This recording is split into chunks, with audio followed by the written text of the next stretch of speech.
不用跪，再来，起来打呀！快起来！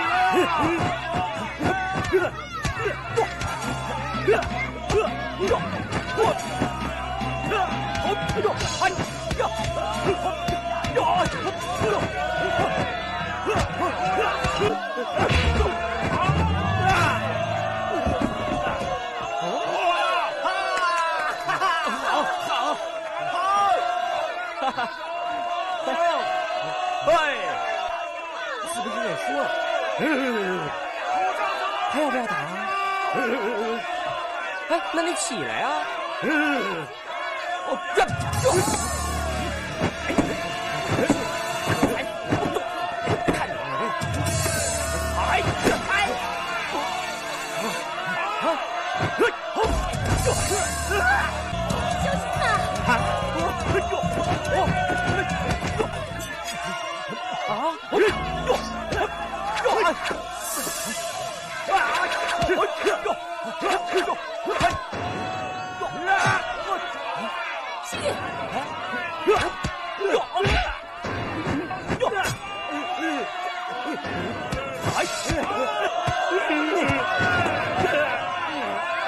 你怎么没事啊？你猜呢？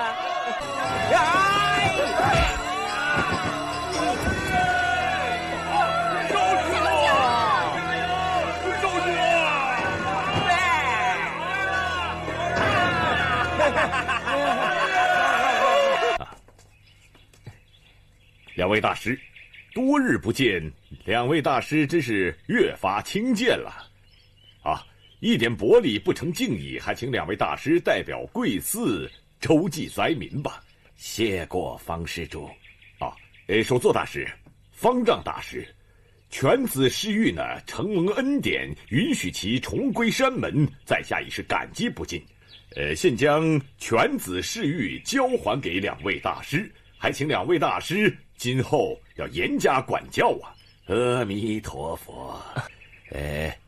世玉也是靠自己的本事，三省玄智师弟才修来的这个缘分呢。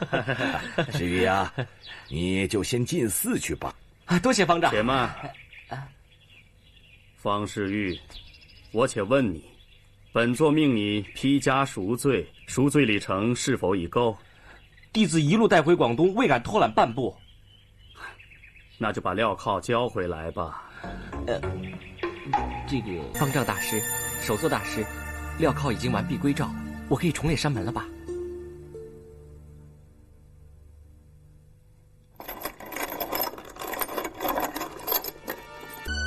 阿弥陀佛。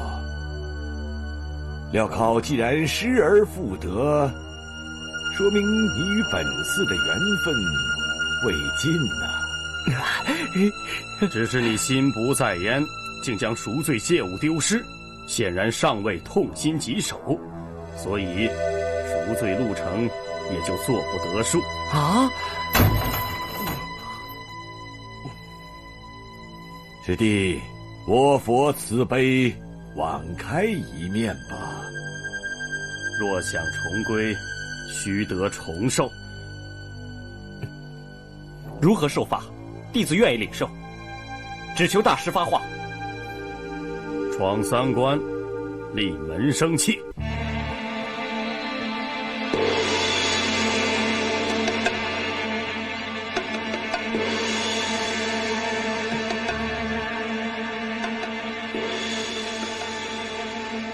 世玉啊，就看你的了。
四下棍阵。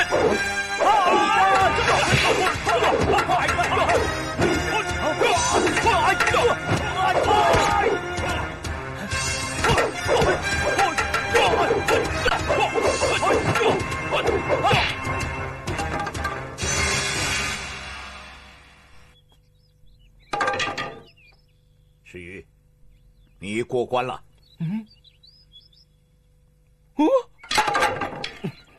现在我宣布，方世玉闯过第一关。啊！是人了！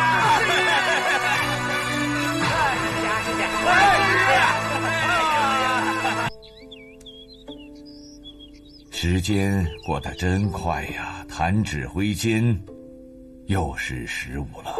15。哦，又到了世玉闯第2关的日子了。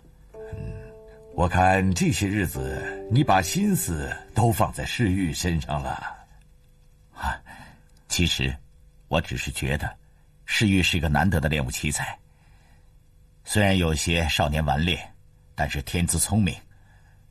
如果能够重入少林，经过一番调教，绝对能成为大器之人呢。昨日你和他对棍阵的时候，你还放了他一马，是不是？阿弥陀佛。其实方丈师兄不是也希望他能够重过3关再入少林吗？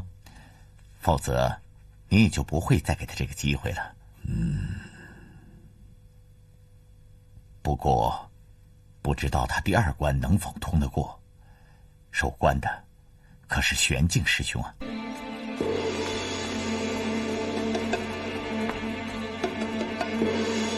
方世玉，你今天要闯的这一关是赫赫有名的罗汉阵，想必你早有耳闻。这罗汉阵是以金木水火土5行和东西南北4位分2组而成的一种阵容。以你初出茅庐的功夫，与此阵对垒，只怕日后会有人说我们南少林以多欺少，以大欺小。为公平起见，我这儿有一个葫芦。贫僧只守不攻，你若冲过罗汉阵，取得这葫芦，就算你赢。谢大师指点。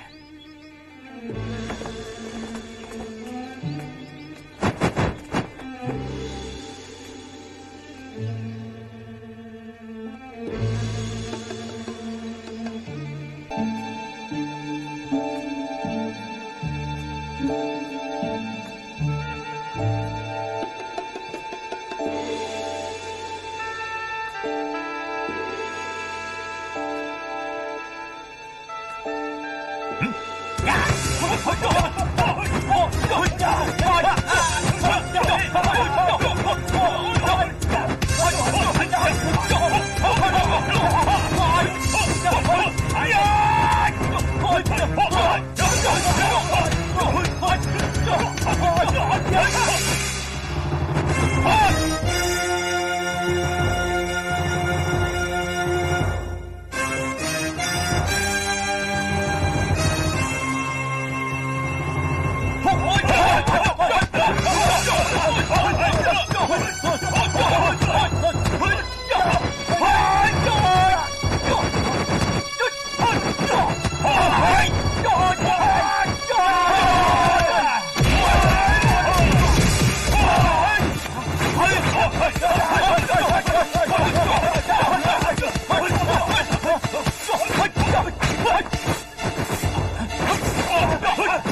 阿弥陀佛。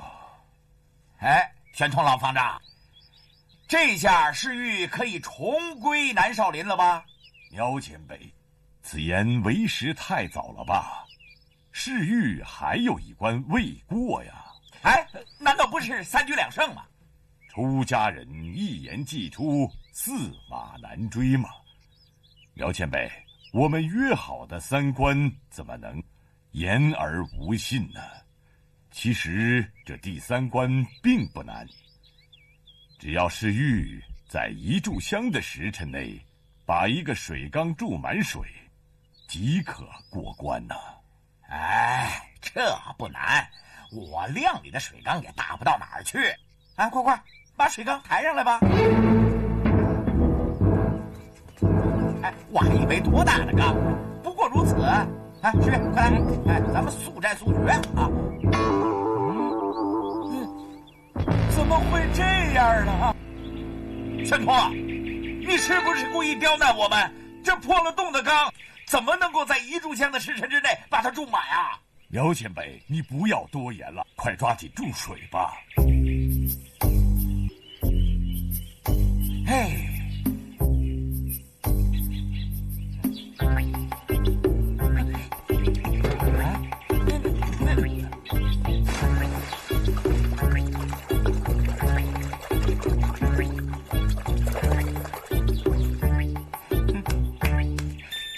好，聪明，真棒，聪明，好。方丈，水缸已经注满了，我闯过此关了吗？看来是与本寺的缘分未尽呐。好吧，明日你就归寺，拜在玄镜门下，一切听从你玄镜师叔的安排。是的。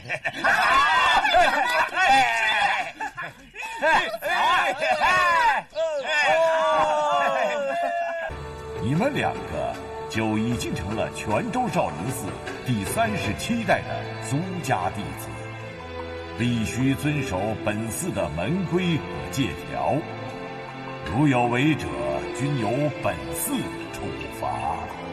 谢方丈。我本来是少林寺第36代弟子，都是因为你降为了37代，你这个笨蛋，一点都不领我的情，怎么又让我来住口？现在宣布职务。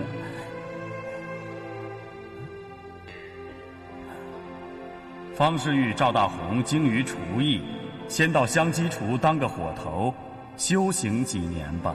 啊，香积厨。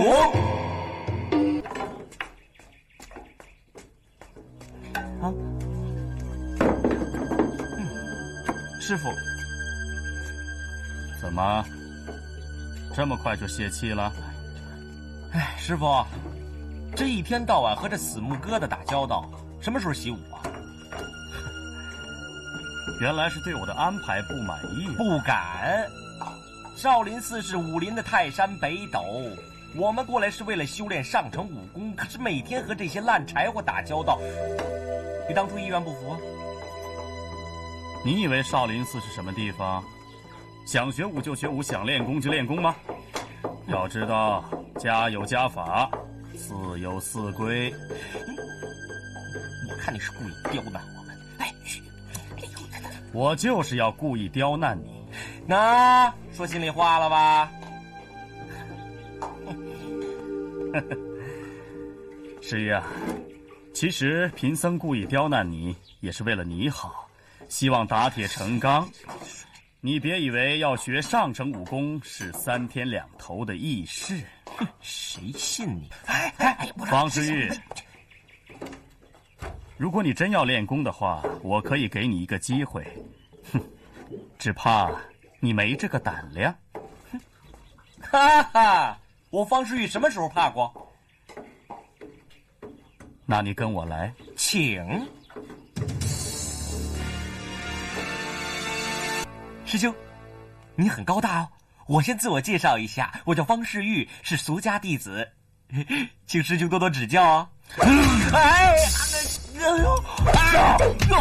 上面，下面，左边，右边，上，左右，上面，班长。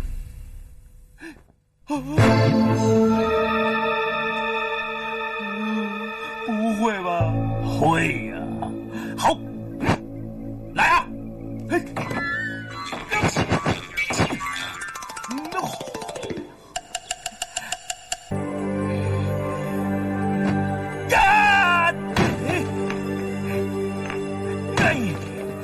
我打那个玄镜师傅4人头，少林功夫无处不在，绝命残拳，无敌天诛。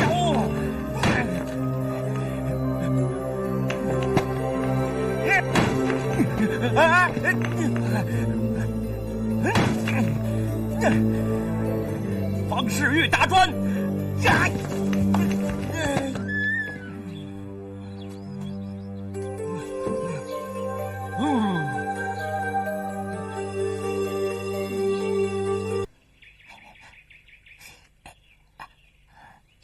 宝藏会不会在里面呢？哼，这么一把破锁头，对我天下第一神偷赵大红来说，哼，简直就是杀鸡用牛刀。师傅，你怎么会在这里？师傅，我刚才迷路了。哎，你说这条路是不是跟回香积厨的那条路有点相似啊？胡说，这里怎么又会和那条路相似呢？我告诉你，南少林是块净土，不是任何人都可以随便出入的。特别是这里是南少林的禁地，你给我记住这一点。是。师傅，这到底是什么地方？跟我回香积厨。全去吧，他们进南少林比我早，虽然留在香积厨里面，也应该练得一手不凡的功夫。说得对啊！看招！哎呦，方书玉，你干嘛平白无故打人呢？你怎么不避开？避什么避啊？你突然那么出手，我怎么避得开啊？你总得有点学我的警觉性嘛！你在南少林待了这么久，一点武功道理都不懂？你以为在南少林待久了就一定会打拳的吗？这话怎么说的？香积厨是南少林中地位最低的地方，在厨中当饭头菜头的僧人要有很突出的表现，才能升格到罗汉堂或者玄女堂去学习武功。什么？少说要在香积厨啊，得待上个10年20年的，那才可以升格的呢。20年？我少年英雄方世玉不变成老年英雄了？不会吧？10年20年才可以升格学武啊？真的那么长？我的话一点也不夸张，以前有个师兄做了15年的饭头才被编入玄女堂学武。师玉，我看好你，你要有耐心啊。15年这么长，等都等死了。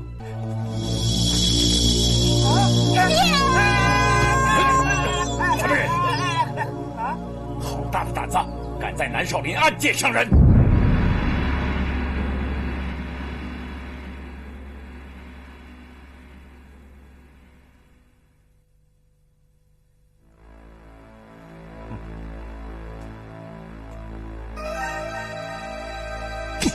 阿弥陀佛，师弟呀，我佛慈悲为怀，不要妄施刑法。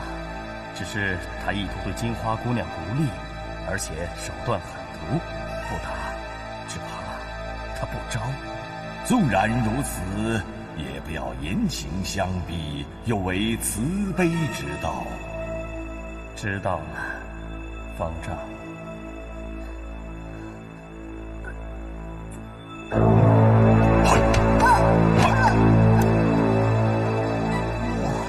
好功夫啊！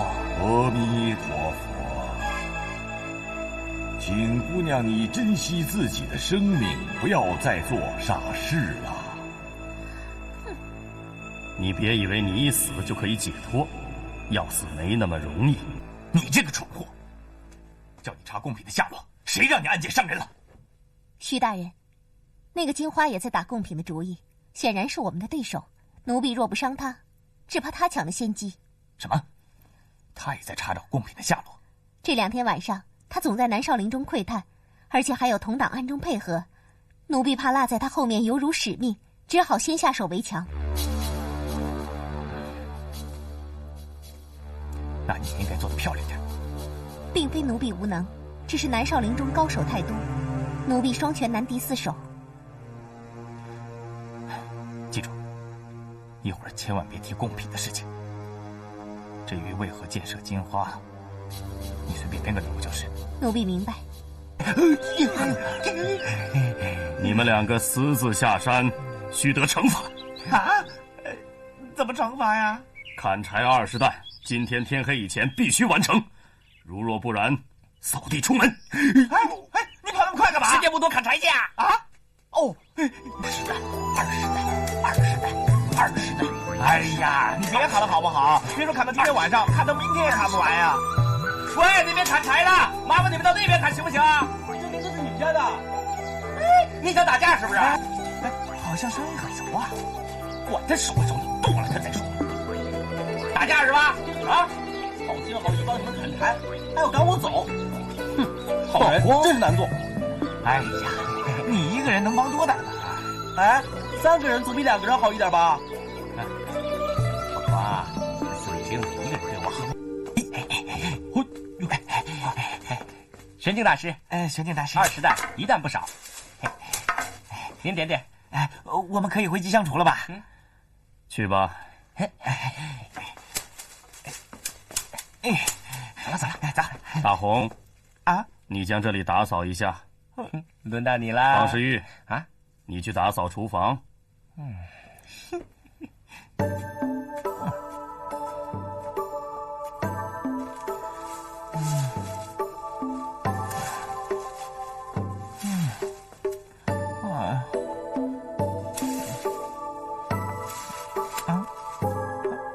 玄镜大师，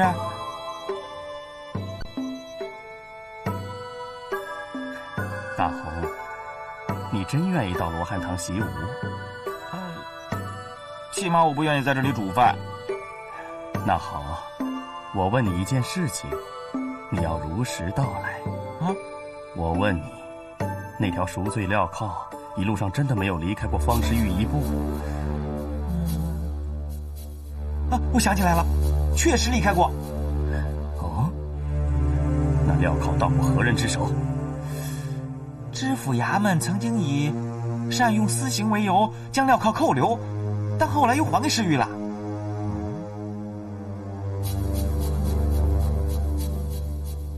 知府衙门？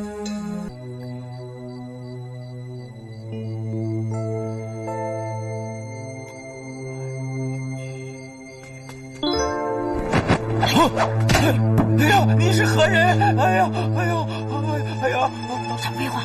我问你，南少林那条镣铐是不是被你给换了？你说的是什么呀？我一点都不明白啊！还不肯说，给你点厉害看看！你要带我去哪儿啊？不是我带你去哪里，而是你带我去藏南少林宝物的地方。现在你乖乖的听话，跟我走。我早就说过了，我不知道啊！你放开我爹爹，饶你不死！你当我是吓大的吗？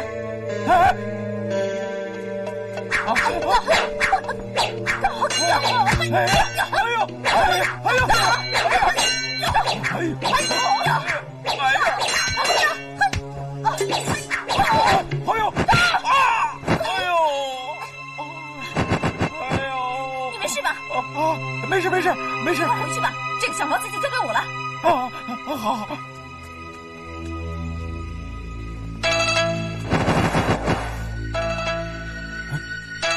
什么人？半夜3更，藏头露尾，作何勾当？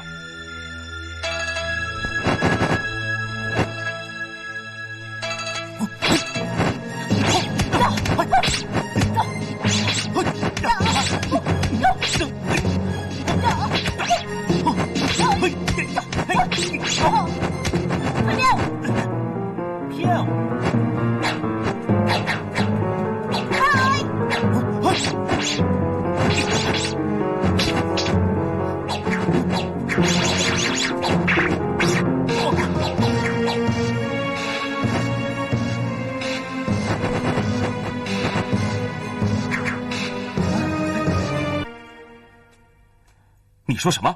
泉州知府衙门曾经扣留过那副镣铐？据贫僧所查，这是那副镣铐唯一一次离开方世玉本人。这么说，若不是方世玉监守自盗，就是泉州知府衙门有什么古怪。可那知府李海是出了名的窝囊废，他怎么会和天鹰帮有联系？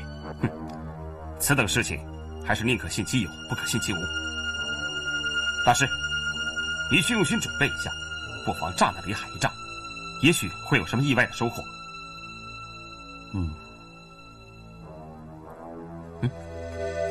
哎，徐彪，怎么样？办妥了吗？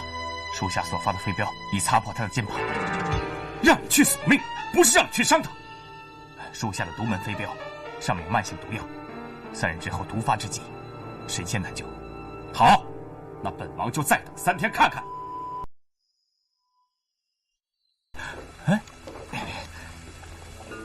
哎呦，嘿，世玉呀，叫你生火，你弄烟干嘛？你想呛死我呀你！天天待在这个香积厨里担水、砍柴、生火、烧菜，我积下的怒气也可以起火烧了这间厨房啊！哎呀，那有什么用啊？谁让玄镜师傅一定要你下厨来砍瓜切菜，而不是去罗汉堂舞刀弄枪呢？你以为你这样做很对吗？世玉，我来问你，你千方百计的想回到南少林，到底是为什么呢？为的是哪里跌倒哪里爬，继续修行上乘武功。学海无涯，唯勤是岸。只要有恒心，不管是担柴洗菜、生火做饭，一样可以练功，不一定非要回到罗汉堂习武啊！哼，我才不信呢！你可以去藏经阁查查看，有多少少林高僧都出身于香积厨中，他们把厨房里的厨艺演变成一种武功，流传至今。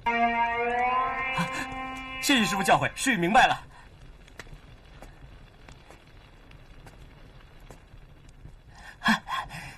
别灭，别灭！我方世玉不跪天不跪地，就跪你这火神爷，你还不给我点面子？啊！少林气功？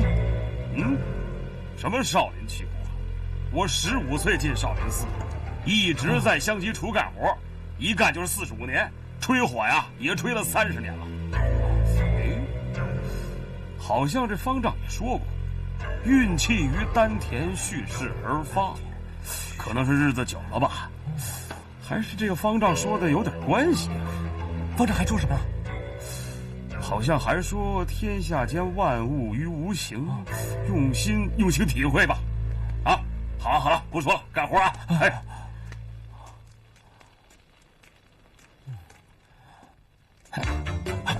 气沉丹，继续，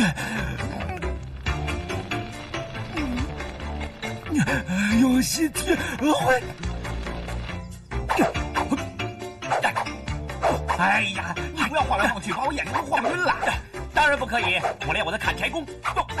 哎呦，我就不明白了，叫你砍柴烧饭，你就不高兴。玄真师傅说了几句话，你就快快过。我替你拿柴，中午你得把饭账给我。看我的砍柴36式！哎，听见没有？俩馒头呢。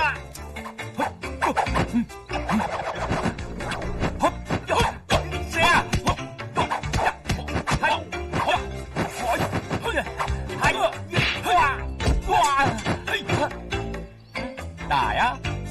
打呀！外公打外孙，打呀！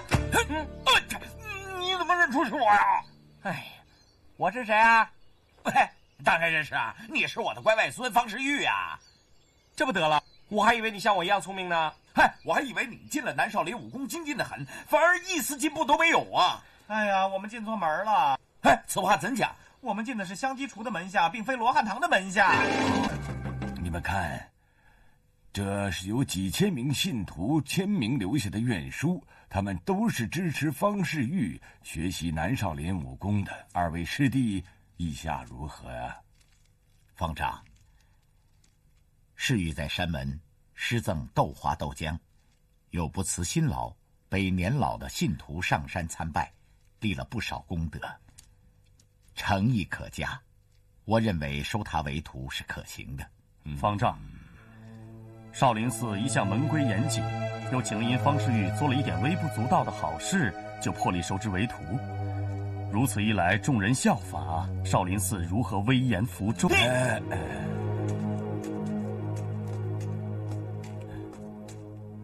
师弟呀，别忘了，世玉这回重归山门，这里边本来就有四阿哥的面子。我们今日若是阻止他重回罗汉堂，倘若他日四阿哥亲至为世玉说情，你说我们答应不答应啊？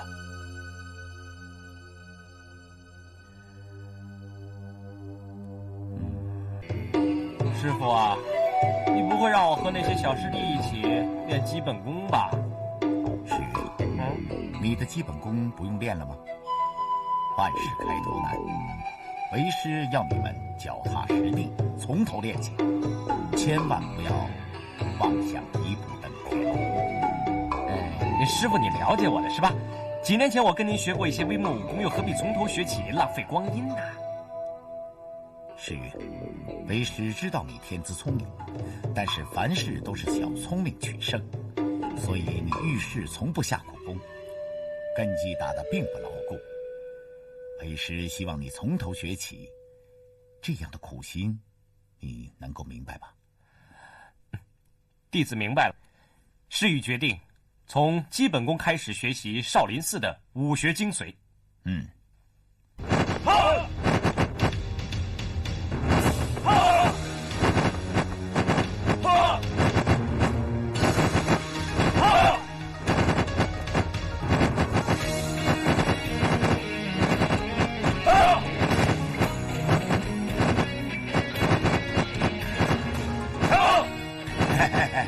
少林寺真是人才济济，果然是个卧虎藏龙之地呀！世玉练功十分努力，真是可造。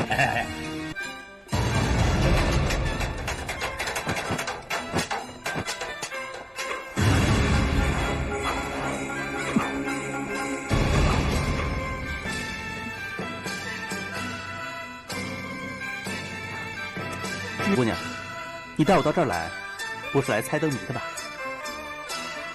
我想有你陪着我一起看花灯，一定会更加美丽的。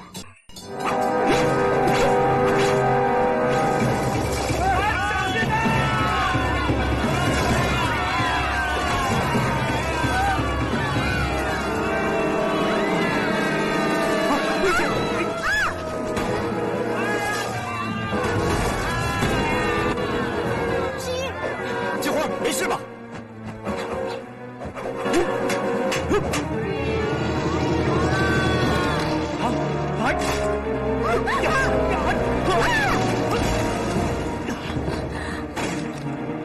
金花，没事吧？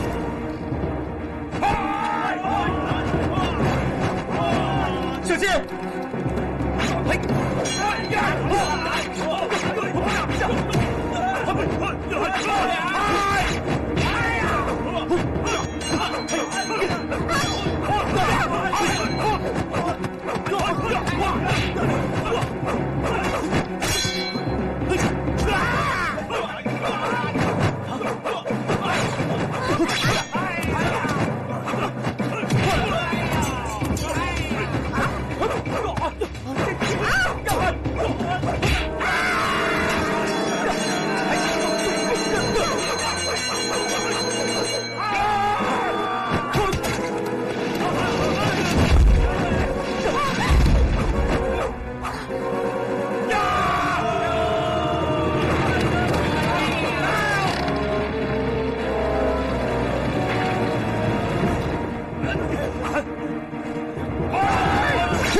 哦，终于赶上了！哎呀，累死我了！好啊，要不是你贪玩啊，我们就不用跑着回来了。多运动呢，可以有益身心健康，跑步可以对身体进行减肥啊。去你的吧你！哼！师叔，我在内院就听到你们的吵闹声了。身为南少林弟子，一点也不尊重佛门重地，还大声吵闹。就是你们不但破坏了南少林的宁静，还不认真的修佛。南少林有你们这样的弟子，简直是南少林的耻辱。对不起了，玄静师叔。说声对不起就完了。方世玉，我告诉你，你已经不是第一次触犯南少林的条规了。你以为玄通方丈处处庇护你，你就可以无法无天了？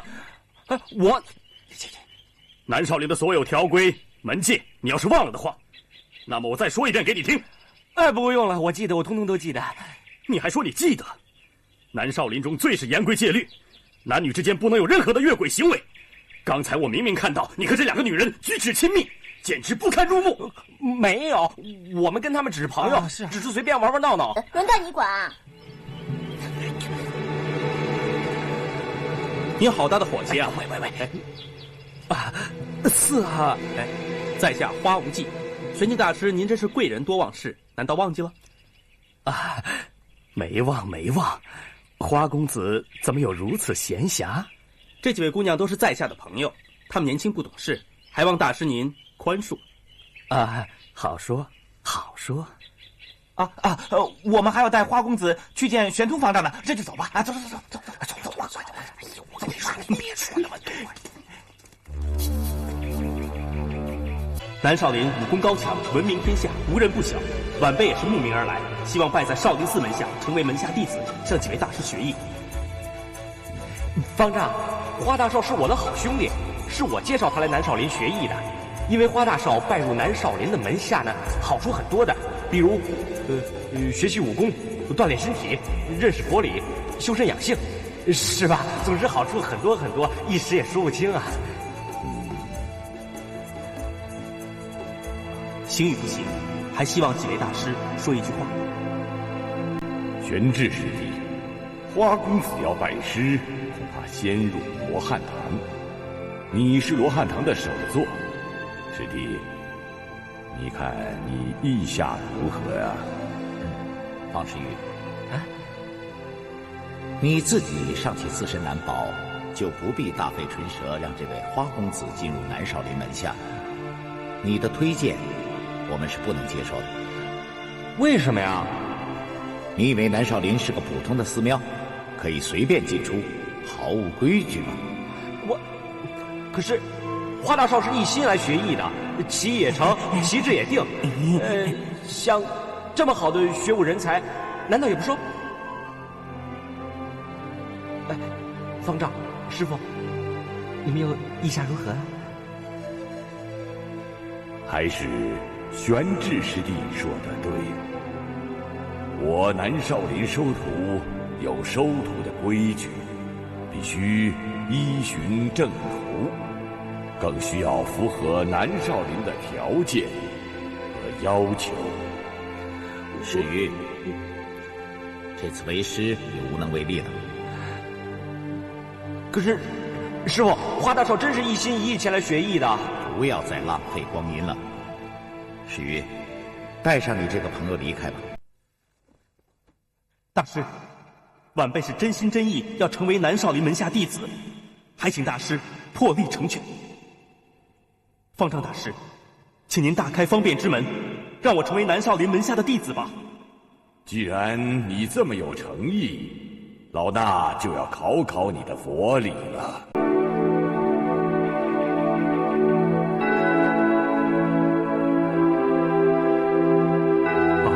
什么？方丈，你答应花公子加入南少林了？没错，我刚刚考完他的佛理，他是对答如流啊。看来他与佛有缘。这样有缘的人，我们怎么能把他拒之千里之外呢？恭喜恭喜恭喜恭喜！等等，不管他对佛理认识是深是浅，我都反对他加入南少林。师兄，为什么你要固执己见？因为我觉得，如果我们放宽入寺的条规，那么对以前入寺的弟子非常的不公。他们都是几经辛苦才进南少林的，哪有如此轻而易举？再说，一旦我们开了先河，那么以后任何人都可以理直气壮地要求拜师南少林，定会酿成后患。花公子，你说呢？倘若我们今天收留了花公子，那么日后像三阿哥那样的人一时心血来潮，也要求加入南少林，你说我们收是不收？玄镜大师说笑了，三阿哥贵为皇子，怎么会跑来当和尚呢？小小年纪，你怎么知道一个皇子就不会跑来当和尚呢？这么说，玄镜大师是不准备接受我这个徒弟了？我南少林现在已经不成体统了，若再节外生枝，会一发不可收拾。师弟，你难道不知道花公子的身份吗？方丈此言差矣。在佛祖眼中，众生人人平等，王子王孙与庶民无异。再说，家有家规，佛有佛规，门规佛规早已定下，就必须遵守，绝无例外。师弟说的也有道理，不过我看还是让花公子接受考验吧。如果通过师弟你的考验，我想他加入少林门下就无人再有异议了吧。只要能拜入南少林门下，什么样的考验我都愿意接受。我看就没有什么意义了吧。玄镜大师若连这点机会都不给在下，只怕太伤人心了吧。哼，好吧，至于考试题，容贫僧好好的思考一夜，明日再出。弘历要去南少林学艺，这个弘历，他葫芦里到底卖的什么药呢？哼，那是因为你的手下几番失手，弘历成了惊弓之鸟，他又不想放弃眼前的功劳，所以躲到南少林去避难去了。我这就让徐彪派人去南少林，让他躲不过去。哈哈，算了吧，张大人，弘历在大街之上，你的属下尚且难以得手，更别说到了南少林了。寺中高手如云，凭你手下那些废物，还能有什么建树？只怕偷鸡不成反18米。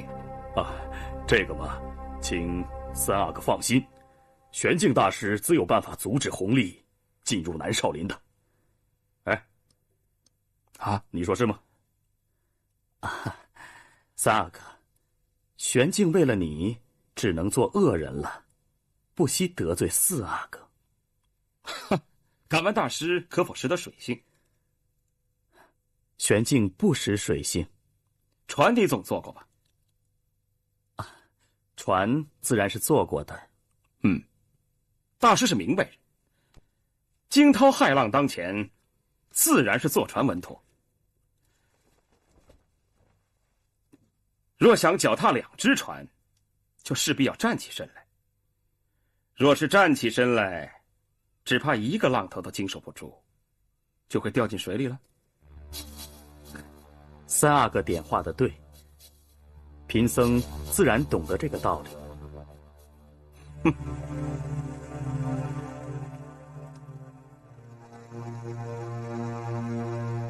经过方丈和玄镜师兄的共同商量，考验的题目已经定好了。花无忌，我们给你3天的时间，在这3天之内，你要完成2项考验。第一，要用3天的时间抄写1万遍《华严经》。1万遍《华严经》，这怎么可能呢？你们当花公子是牵手观音呐？第二，要用3天的时间学会一项少林绝技。啊，这不死路一条吗？太过分了。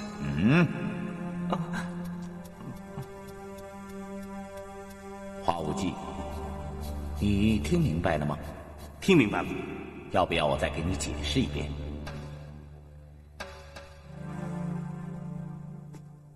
弟子觉得不妥，弟子也有同见。有何不妥啊？弟子觉得3天的时间根本不可能完成这2项考验。对呀，这华严经可是10000遍，那不是100遍。对呀，而且还要练什么少林绝技，3天之内根本完不成。还未挑战就先认输，那就是自动放弃了。世玉、大红，你们不要妄加意见，还是由花公子自己来决定。花公子，你愿意接受这2次考验吗？弟子愿意。好，3天之后就在这里集合。花公子，我们静候佳音了。一言为定。师弟，我们来啦！哎呀，花公子，你怎么这么傻呀？连这么无理的考验你都答应啊？哎，这3天时间哪够啊？这肯定就是那个玄镜师傅啊，在有意捉弄你呢。这是我唯一进入南少林拜师学艺的机会，别无选择。再大的苦我也得受。哎呦，我真服了你了，好汉子！花大少，现在完成你的心愿。啊？哎，世玉，你拿这么多毛笔墨砚来干什么？哼，开工哦！开工？我们不帮花大少抄写经文10000遍，他哪有时间练武啊？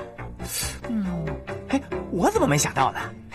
是啊是啊，等你想到就已经晚了。快去叫小莹和金花来帮忙，人多好办事啊。哎，对呀，通知金花他们的任务交给我了。快！哎，好，谢谢。现在先别谢我，最要紧的是你先练什么绝技。少爷，这可就难了。练五祖拳、达摩剑法、易筋经、洗髓经，都得练好几年才能练成，怎么办呢？哎呀，哎，想个简单又易学的吧。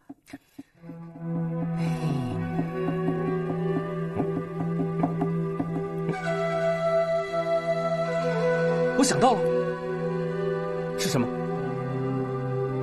一指禅功。一指禅功。诗玉呢，决定替花公子抄写经文，他们也希望我们俩能帮忙。没问题呀，助人为快乐之本，而且花公子也是我们的朋友，我们就一定要帮这个忙喽。那当然了，一是为他，二是为你呀。你在取笑我啊？算了，我们快点动笔抄经文吧，不然就来不及了。好吧。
炼黄豆了。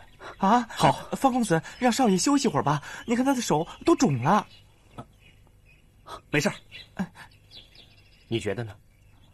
哎。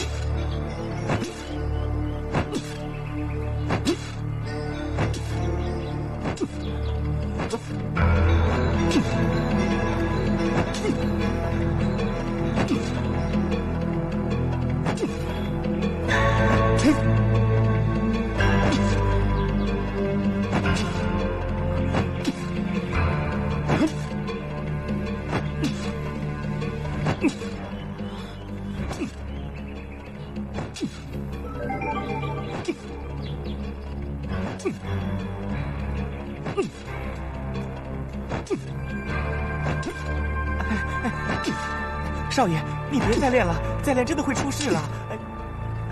你不用再说了，我已经下定决心，一定要练成此功。哎呀！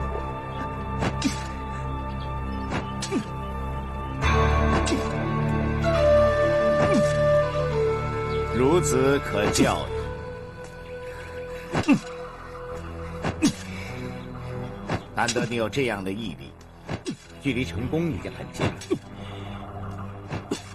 来，我示范一下给你看。多谢大师。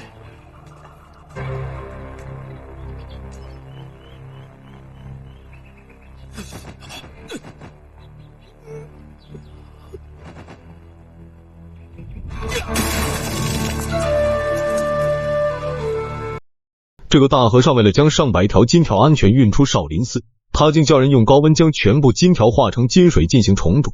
只见工匠们将融好的金水倒入准备好的镣铐模具，在经过一番磨练捶打之后，一副重达100余斤的黄金镣铐就此成型。但为了掩人耳目，他们将黄金镣铐放入特殊溶剂中进行改装。很快，黄金镣铐经过洗礼后，就变成一副普通的铁质镣铐。而他们之所以大费周章将金条制成镣铐，是为躲避朝廷追查。原来不久前天鹰帮暴露行踪，被朝廷派出的大量兵马进行围剿。虽然天鹰帮头目凭借一手高超的武艺成功杀出了官兵的包围，但他最终还是没能躲过血滴子的突然袭击。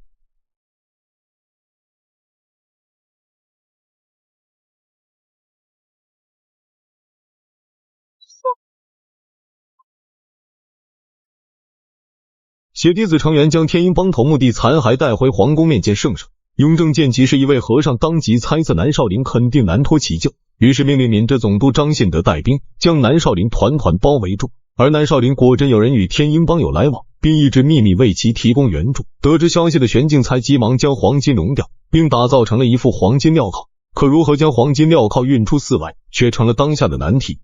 有了这条镣铐，就算朝廷封锁再严，我想这黄金也可以运出去。镣铐虽好，只是还不知该靠在谁的身上。而雍正虽派重兵将南少林团团围住，但还是决定彻查清楚此事。他派出3阿哥洪石和4阿哥洪立，两人一文一武一明一暗，兵分两路，赶赴南少林查办天鹰帮一事。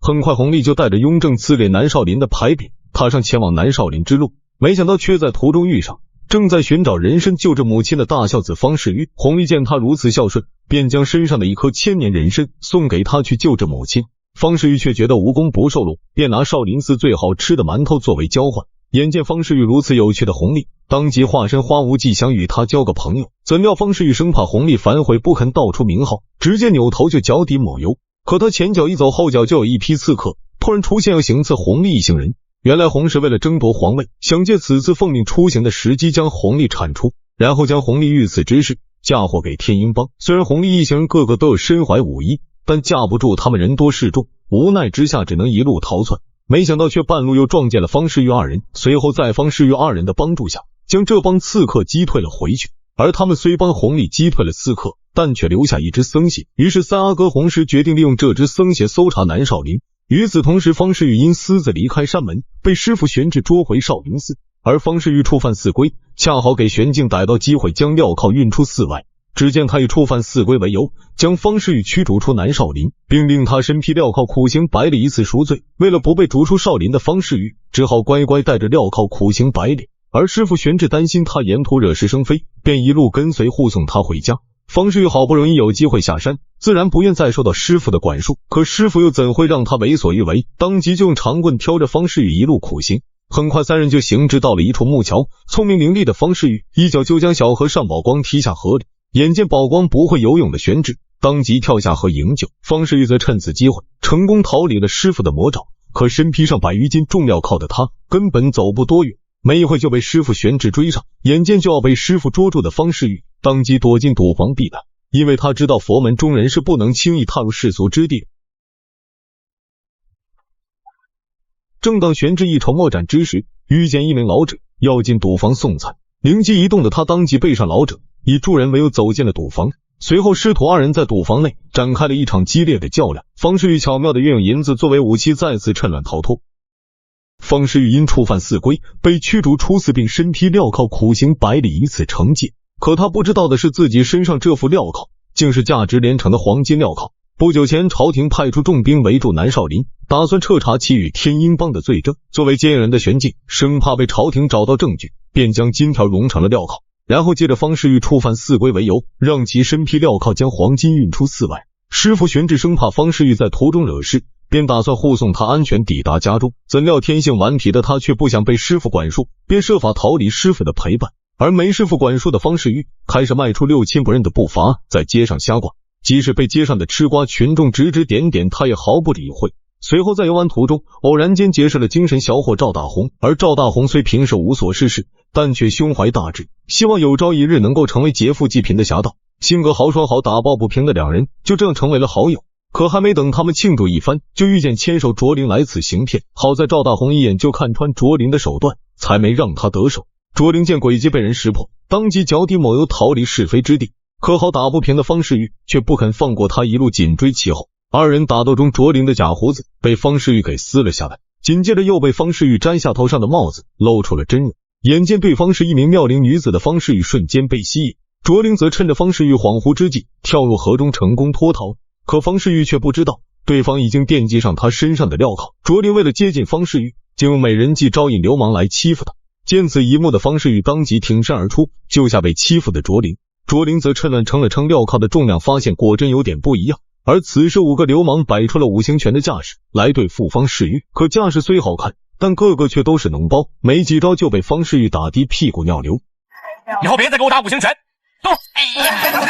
打跑流氓后，卓林上前给方世玉一个爱的拥抱，然后趁对方不注意，偷偷用匕首划了镣铐一下。没等方世玉缓过神，就见师傅玄志出现在面前，见势不妙的他当即撒腿就跑。赵大红见状便小露一手撤掉玄志的裤腰带，帮方世玉拖延时间。而成功逃脱师傅纠缠的方世玉则累得不行，躺在地上呼呼大睡。紧随而来的赵大红见他身上的镣铐是个累赘，便打算给他摘掉。只见他趁方世玉熟睡之际，用巧妙手法解下他身上的黄金镣铐。然而镣铐戴在方世玉身上看似轻易，但在赵大红手中却感到无比的死沉。他费了9牛2虎之力，才将镣铐拖到一个山坡上，随即毫不犹豫地将100来斤重的黄金丢进了河中。醒来的方世玉发现镣铐不见，瞬间暴跳如雷。得知镣铐被赵大红丢进河里的他，气得当场暴揍他一顿。他还指望带着镣铐重回南少林，眼看赵大红将自己最后希望毁灭，方世玉恨不得将他撕成2半泄火。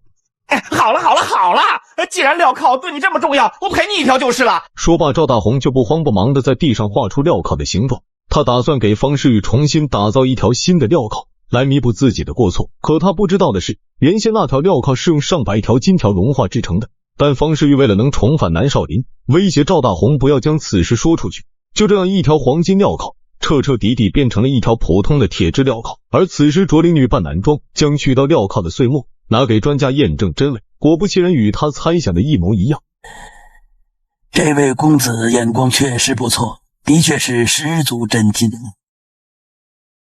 赵大红为了减轻方世玉的负担，竟将黄金镣铐扔进了河里。事后他才知道，这副镣铐是方世玉重返南少林的唯一证件。为了弥补过错的他，凭着记忆重新打造一条镣铐给方世玉，而他此举彻彻底底将一条价值连城的黄金镣铐变成一堆废铁。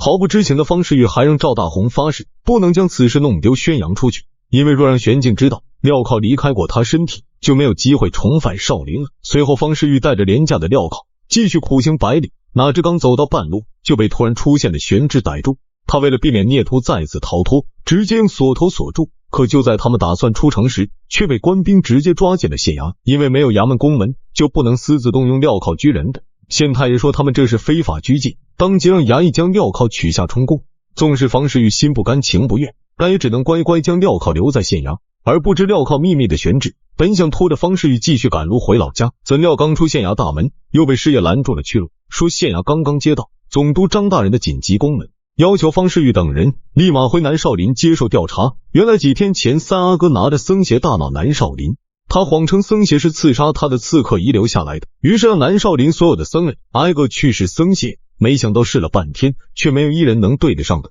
正当三阿哥准备就此作罢时，却发现漏了3人，于是让人将方世玉等人带回南少林试戏。方世玉则借此机会向县衙要回那副镣铐，师爷为了耽误三阿哥的事，便将镣铐归还。另一边，卓林为了夺取黄金镣铐，便以金花为名接近赵大红。贪恋美色的赵大红被他几句花言巧语就彻底沦陷，随后两人就结伴同行，一路尾随方世玉前往南少林。在路上，他们故意将南少林所发生的事间接告诉了方世玉，而得知一切的方世玉顿感不妙，因为那只僧鞋就是师兄宝光的。几天前他为了救人用宝光的僧鞋击退了刺客，为了化解危机的他当即将宝光拉到一旁树下，然后趁没人注意硬生生将宝光的右脚踩成了猪蹄。就这样，宝光因右脚肿成了猪蹄，无法穿进那只僧鞋。方世玉也凭着自己的小聪明，成功帮少林度过危机。事后方丈得知此事来龙去脉，才知三阿哥的真实目的，为了不让方世玉卷入皇室斗争，便让他带着镣铐继续苦行，实则是让他回老家佛山避难，防止三阿哥找他算账。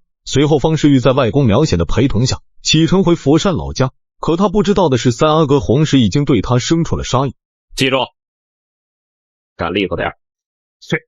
很快三阿哥派出的杀手就堵在他们回家必经之路，不知危险将至的爷孙二人还在嘻嘻哈哈抢着酒喝，直到看一位头戴面具的人挡住他们去路才知危险。师弟，等你的？不是等你的吗？我看外来的就被你打破了。苗显推开方世玉躲过飞镖的同时，扔出酒坛加以反击。面具男飞身占领高地，继续用飞镖攻击方世玉爷孙。好在苗显及时捡起地上的竹子，抵御对方袭来的飞镖。眼见对方奈何不了他们的方世玉，当即调皮嘲讽对方。怎料下一秒，一顶坚不可摧的铁伞径直向他飞袭而来。若不是树木帮他挡了一劫，早就被铁伞切成了2半。意识到危险的方世玉赶忙提醒外公要多加小心，而他话刚说完，就见面具男拔剑飞身向苗显攻了。交手之际，面具男还不忘朝着方世玉方向扔出飞镖，吓得方世玉赶忙举起无坚不摧的铁伞抵御攻击。眼见远程攻击无法伤及方世玉的面具男当即飞身向他袭来，他强有力的一击直接震得方世玉的虎口发麻。危急时刻暗中保护的玄智突然持棍杀了出来，他与苗显联手向面具男发起了猛烈的攻击，纵使面具男武功再高，也抵挡不住二人合力。